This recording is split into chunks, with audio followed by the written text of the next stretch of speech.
زیادہ, پرسوں سے زیادہ, اس سے انسان ڈپریشن میں جاتا ہے. اور ایک ٹینشن وہ ہے کہ ادھر ٹینشن ہوئی لیکن ساتھ میں وہاں سے تھپکی ملی, پھر ٹینشن ہوئی پھر ساتھ میں تھپکی ملی. اس ٹینشن کو برداشت کرنا آسان, اور اس میں ایک خاص قسم کی لذت بھی ہوتی ہے اس ٹینشن میں. وہ لذت ہوتی ہے امید کی کہ بھائی ٹینشن تو ہے مگر مستقبل میرا اچھا ہے, اللہ کی محبت ملے گی. ضمیر مطمئن رہتا ہے انسان کا کہ میں صحیح سمت پہ جا رہا ہوں. یہ ضمیر کا اطمینان اتنی بڑی اللہ کی رحمت ہے کہ یہ کروڑوں روپے بھی دے کے اگر مل رہی ہو نا تو یہ سستی ہے.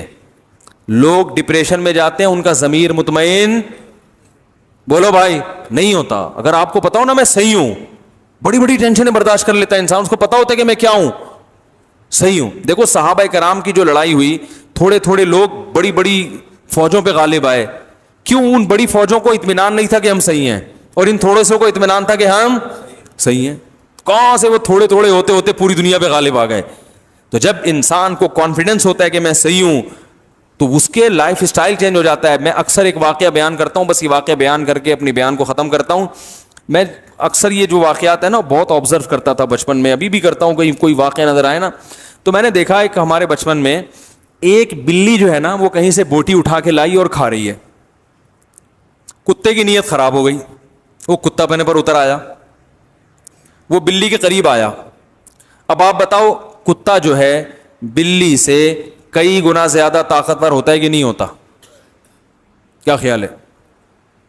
کتے کو چاہیے تھا ایک تھپڑ لگاتا, بلی سے بوٹی لے کے کھا جاتا, ایک چماڑ لگاتا ہڑک. لیکن کتا آیا اور نا اب کیوں ڈر رہا ہے بلی سے؟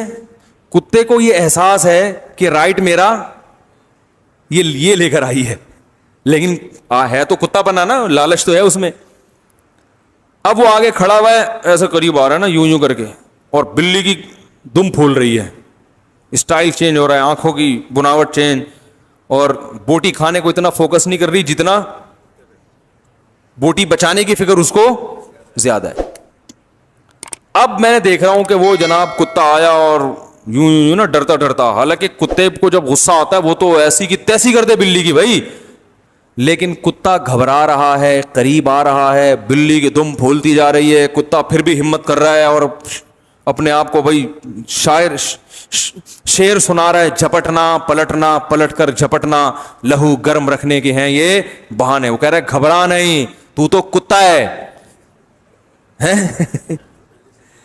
بلی سے کیوں ڈر رہا ہے؟ ڈر بھی رہا ہے اندر اندر, لیکن تھوڑا تھوڑا آہستہ آہستہ جب اپنے باڈی کو دیکھتا ہے, اپنے جو ہے نا اپنے کتے ہونے کا احساس اس کو ہوتا ہے, تو کہتا ہے بھائی تو کیسے ڈر گا, تو تیری بےزتی ہو جائے گی, اور بھوک بھی لگ رہی ہے. قریب بھی آ رہا ہے اور بلی کی دم پھولتی جا رہی ہے, لیکن بلی پیچھے نہیں ہٹ رہی.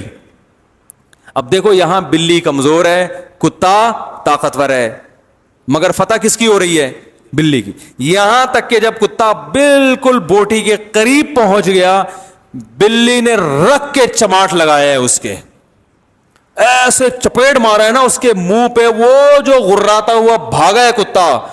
میں نے کہا یار کاش اس دور میں یوٹیوب ہوتا نا, میں اس کی ویڈیو بنا کے ضرور ڈالتا, اپنے چینل پہ ڈالتا. لوگ کہتے ہیں یہ مفتی صاحب کے بیانات ہو رہے ہیں, یہ کتے بلی کی باتیں. میں کہتا ہوں کتے بلی کی باتیں نہیں, ہمارے بیان میں کتے بلی کی ویڈیو بھی آئے گی, ویڈیو چلا دیتا ہوں. یہ کانفیڈنس بلی میں جو پیدا ہوا ہے, کس نے پیدا کیا؟ کہ میں حق پر ہوں, میرا حق ہے.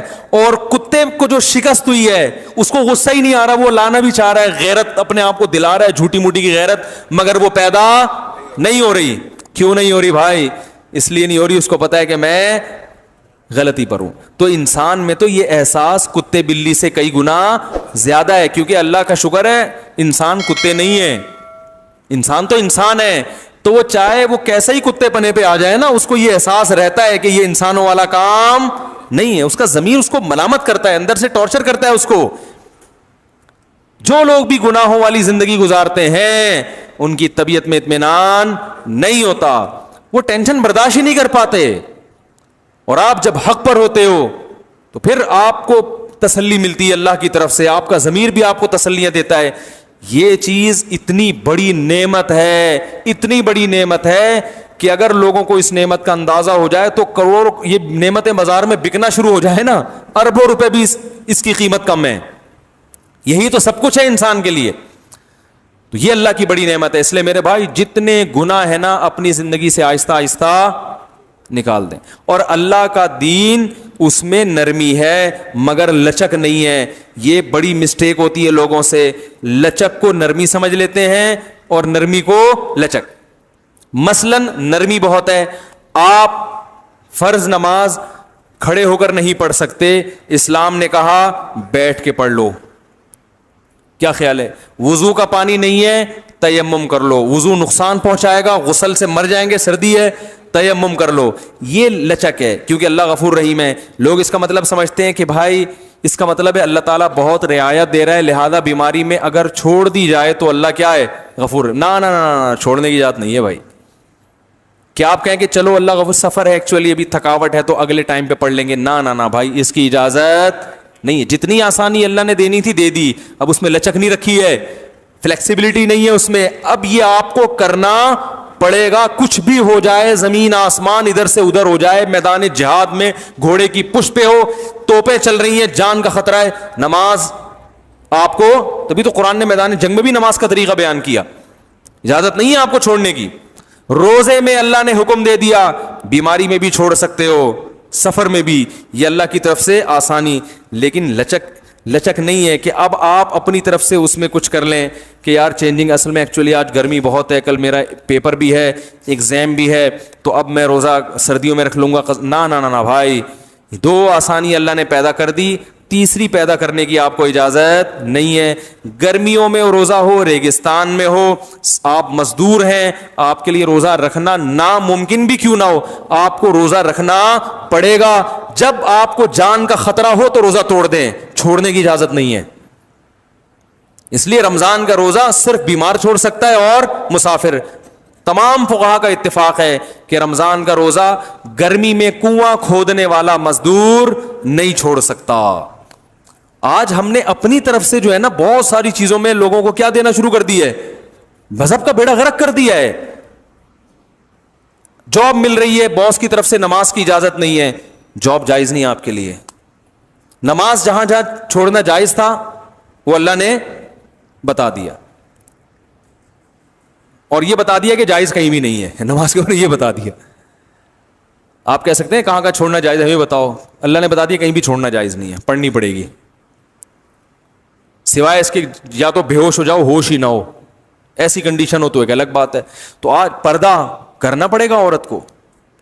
ہاں جہاں اللہ نے گنجائش دے دی بھائی علاج کی غرض سے یا کہیں نکاح کرنا ہے اس کی غرض سے کسی کو دیکھنا ہے تو وہ الگ بات ہے, اس صورت میں گنجائش ہے دیکھنے کی. یا اور جو شریعت کے جہاں گنجائش دی وہاں تو ہے. آپ کہیں کہ نہیں جی ایکچولی مجھے جاب کرنی ہے تو میں پردہ نہیں کر سکتی, مجھے گرمی بہت لگتی ہے, ایکچولی پسینہ بہت آتا ہے تو میں موٹے کپڑے نہیں پہن سکتی, آپ کو اس کی اجازت بولو نا بھائی نہیں ہے. اسی طرح یاد رکھو حقوق العباد میں بھی اپنی لاجکیں پیش کر کے لوگوں کا حق نہ مارا کرو. کسی کے گھر جانا ہوا, میرا ایک بڑی عمر کی خاتون ہے بیچاری, ان کے گھر میں گیا تو بیوہ ہیں وہ, تو انہوں نے میری دعوت کی. وہ ماشاءاللہ بڑا گھر, پتہ چلا جی وہ ان کے بھائی نے اب ان کو گھر سے نکال دیا, بیوہ بہن کو. کیوں نکالا؟ کہ بھئی یہ گھر ہم رینٹ پہ دے رہے ہیں. تو میں نے ان سے ویسے ہی باتوں میں پوچھ لے, میں نے کہا یہ گھر کا مالک کون ہے؟ انہوں نے کہا میرا بھی اس میں حصہ ہے 20% یا 25%. میں نے کہا پھر یہ تو آپ کو نہیں نکال سکتے, لیکن نکال رہے ہیں. کہہ رہے ہیں ہم نے آپ پر خرچ اتنا کیا, ہمیشہ آپ کا خیال کیا ہے, ایکچولی ہم ہی تو آپ کا, اب آپ رہیں کرائے پر رہیں, ہم اس کو کرائے پر. میں نے کہا اگر کرائے پر دیتے ہیں تو اس کرائے کا 20% آپ کو دیں, اس کے لیے بھی تیار نہیں ہے. اور دلائل کے ایکچولی اصل میں وہ ہم ہی تو ہے, جیسے آج کل جو بھائی بہن کی وراثت کھاتا ہے نا اس کے بعد دلائل بہت ہوتے ہیں. او بھائی جو وراثت کا حکم ہے وہ بیٹی کو جتنا چاہے جہیز دیا ہو آپ نے, باپ کے مرنے کے بعد اس کا وراثت میں حصہ کم نہیں ہوگا, کیونکہ وراثت کے احکام میں اللہ نے لچک نہیں رکھی, وہ دینے پڑیں گے اس کو. لوگ دلائل پہ آ جاتے ہیں یار اس کو ضرورت نہیں ہے. بھائی جان آپ وہ کروڑ پتی کیوں نہ ہو اور آپ قحط سے مر رہے ہو, پھر بھی اس کا وراثت میں حصہ نکلے گا. دیکھو اسلام میں ایک بھائی ہے جو ارب پتی ہے اور ایک کے پاس گٹکے کے پیسے بھی نہیں ہیں, وراثت میں دونوں کا حصہ برابر ہے. جو غریب ہے وہ یہ کہہ کے زیادہ پیسے نہیں لے سکتا کہ تمہیں کیا ضرورت ہے لہذا یہ پلاٹ بھی میرا ہو گیا.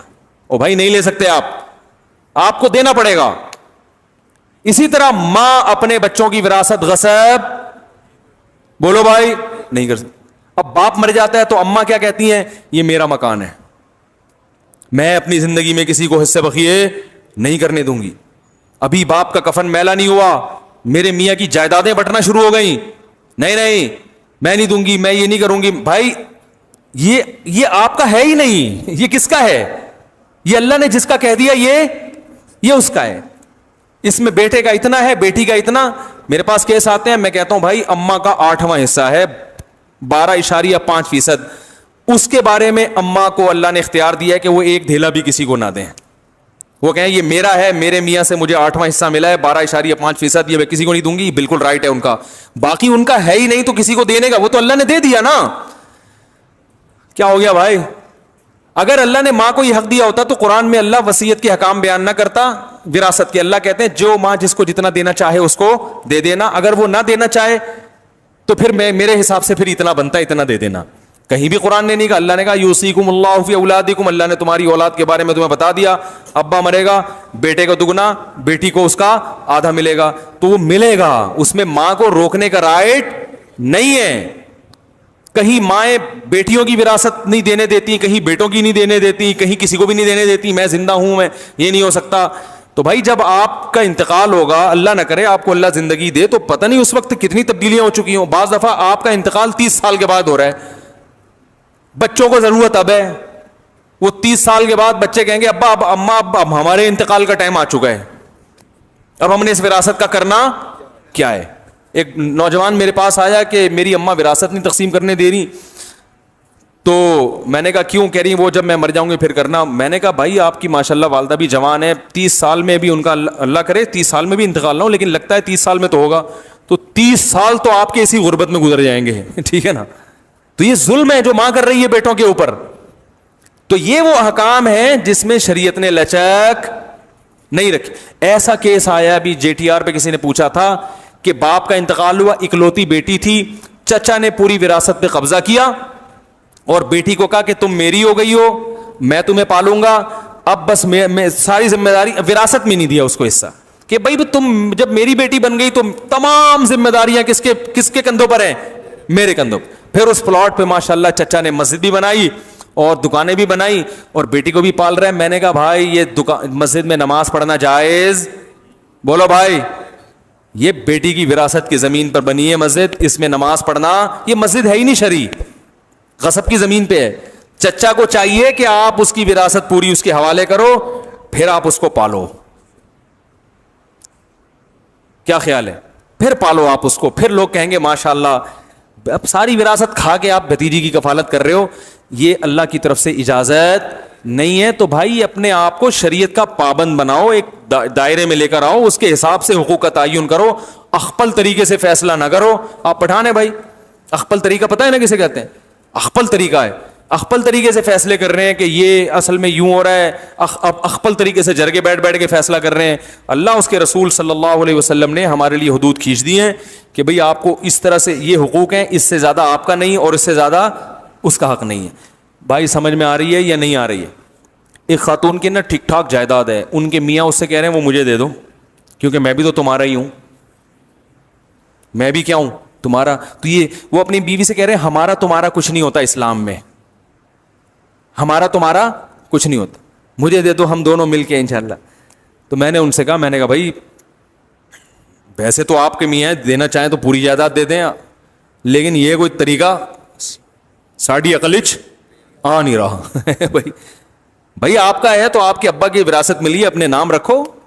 میاں سے بولو بھائی اگر اللہ نہ کرے تم غریب ہو گئے, تمہارا کوئی حالت خراب ہو گئے تو ٹھیک ہے, جیسے محلے پڑوس والوں کی مدد کرنا جب اسلام کا حکم ہے تو میاں کی مدد کرنا تو اور زیادہ ثواب ہے اس میں, تو ہم انشاءاللہ آپ کی ہیلپ کریں گے, ٹھیک ہے نا. کبھی راشن ہم ڈلوا لیں گے, کبھی انڈے ہماری طرف سے آ جائیں گے, مرغی کے انڈے, اور کبھی جناب وہ گوشت ہم لے آیا کریں گے. آپ جب تک بے روزگار پھرو گے ہم آپ کی ہیلپ کریں گے.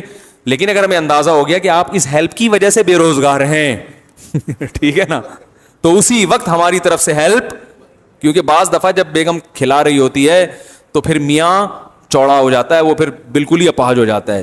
تو اس میں ہم کہتے ہیں کہ بھائی پھر ہیلپ ویلپ نہیں کرو. ہاں وہ اپنی ذمہ داری پوری کر رہا ہو, پھر غریب ہے تو پھر ضرور ہیلپ کرنی چاہیے. تو باؤنڈری اللہ نے کھینچ دی ہے بھائی, اس سے آگے نکلنے کی کوشش. ہم لوگ پورے اسلام کو فالو کرنا چاہتے ہی نہیں ہیں, ہمارے ساتھ بڑی ٹینشن ہی ہے, آدھی آدھی چیزیں چل رہی ہیں. دیکھو خدا کی قسم, جب آپ دوسرے کا حق دو نا تو پھر اپنا حق لینے میں بھی مزہ آتا ہے. میں تو لوگوں کو بولتا ہوں کہ وراثت لیا کرو, معاف واف نہیں کیا کرو. لوگ کہتے ہیں یار آپ کیسی باتیں سکھا رہے ہو. خاص طور پہ خواتین کو میں کبھی ترغیب نہیں دیتا کہ معاف کریں. میں کہتا ہوں یہ حد حرام, پہلے ہی بہنوں کی وراثت آج کل نہیں دی جا رہی ہے. ان کو میں ترغیب دیتا ہوں کہ بھائی کو بولو کہ محبت سے دے دو, ورنہ تھانے جا کے FIR کٹواؤں گی میں. تو پھر لوگ کہتے ہیں یہ تو آپ بہن بھائیوں کو لڑوا رہے ہیں. میں کہہ رہا ہوں لڑوا وہ رہا ہے جو حق نہیں دے رہا. بھائی قطع رحمی کا گناہ اس کو ہوگا جو حق دبا کے بیٹھا ہوا ہے نا, اس کو تھوڑی گناہ ہوگا جو حق مانگ رہا ہے. قطع رحمی جرم ہے, مگر جو اس جرم کا سبب بنے گا وہ گناہگار ہوگا نا. ارے بھائی آپ نے آپ کی مثال دے رہا ہوں, آپ نے لیے نہیں, 1 لاکھ روپے لے لیے. اب میں آپ سے جا کے محبت سے کہہ رہا ہوں میرے 1 لاکھ روپے دے دو, آپ کو نہیں دے رہا. میں کہہ رہا ہوں ایسے کی تیسے میں آپ کے گریبان پکڑ رہا ہوں. لوگ کہہ رہے ہیں مسلمان پہ ہاتھ اٹھانا ناجائز ہے, تو ایسے موقع پہ تھوڑی کہا جائے گا. میں کہوں گا بھائی ناجائز ہے, مگر اس ناجائز کام کا سبب کون بن رہا ہے؟ یہ بندہ پیسے کھا کے بیٹھا ہوا ہے, اس کو گناہ ملے گا. لوگ دونوں کو ملامت کر رہے ہوتے ہیں.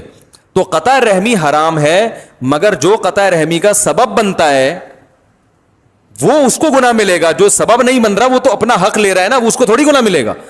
تو جب بھی بہن بھائی سے وراثت مانگتی ہے, بھائی یہ تانا دیتے ہیں کہ بہن بھائیوں کے رشتے کو کیا دراڑیں قائم کی جا رہی ہے پلاٹوں کے چکر میں.